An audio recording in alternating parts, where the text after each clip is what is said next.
வாசி life style சேனலுக்கு வாங்க. முருங்கைக்கீரை சாம்பார் வைக்க போறோம். அதுக்கு துவரம் பருப்பு 100 கிராம் எடுத்திருக்கேன். இத 2 தடவை வாஷ் பண்ணிட்டு வந்துடலாம். முருங்கைக்கீரை சாம்பாருக்கு துவரம் பருப்பு இந்த டம்ளர்ல தான் எடுத்திருக்கோம். இதுக்கு தலை தடவை போட்டா 100 கிராம் இருக்கும். இதுக்கு இப்போ 1க்கு 3 டம்ளர் தண்ணி ஊற்றிக்கலாம். இதுல 1 2 3 டம்ளர் தண்ணி ஊற்றிருக்கேன். இதுல கொஞ்சமா லைட்டா எண்ணெய் ஊற்றிக்கிடுவோம். அப்படி நான் எண்ணெய் ஊத்துனா மேல பொங்கி வராது. அதனால லைட்டா எண்ணெய் ஊற்றிக்கலாம். இப்ப மூடி போட்டு 3 விசில் அடிக்க வச்சுக்கலாம். முருங்கைக்கீரை சாம்பாருக்கு எண்ணெய் ஊற்றிக்கலாம். கடாயில 1 டேபிள் ஸ்பூன் நான் தேங்காய் எண்ணெய் ஊத்துறேன். சமையலுக்கு நீங்க பயன்படுத்துற எண்ணெயை ஊற்றிக்கலாம்.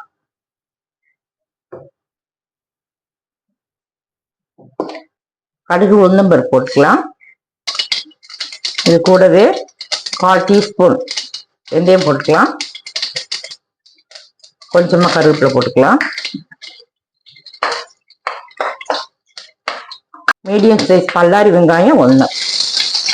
மிளகாய் நான் குட்டி மிளகாய் எடுத்து வச்சிருக்கேன். அதை 4-5 சேர்த்துருக்கேன். நீங்க 2 மிளகாய் சேர்த்துக்கோங்க.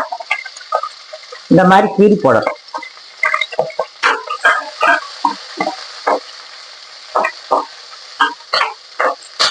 வெங்காயம் ரொம்ப வதங்குங்கிறதெல்லாம் இல்லை. இப்போ தக்காளி 2 சேர்த்துருக்கேன். பெரிய தக்காளியா இருந்தா 1, நான் குட்டி தக்காளி 2 சேர்த்துருக்கேன்.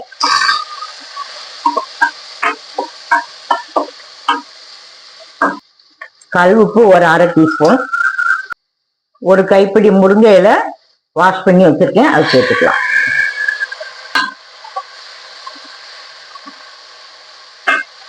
முருங்கை இலை லேசா வெந்துடும்.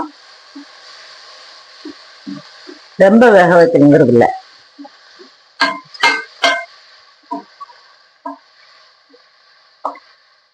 சும்மா 1 நிமிஷம் இப்படியே கிண்டி விட்டுக்கிட்டே இருக்கும். அதுக்கப்புறம் மசால் பொடி சேர்த்துக்கலாம்.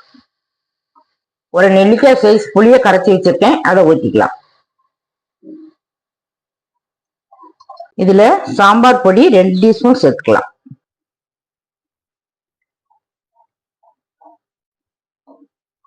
இப்ப மூடி போட்டு 2 நிமிஷம் வேக விட்டு பார்க்கலாம். துவரம் பருப்பை குக்கர்ல 3 விசில் அடிக்கவும் ஆஃப் பண்ணி வச்சிருக்கேன். இப்போ குழம்புல சேர்த்துக்கலாம். வேக வச்ச துவரம் பருப்பை இதுல ஊற்றிக்கலாம்.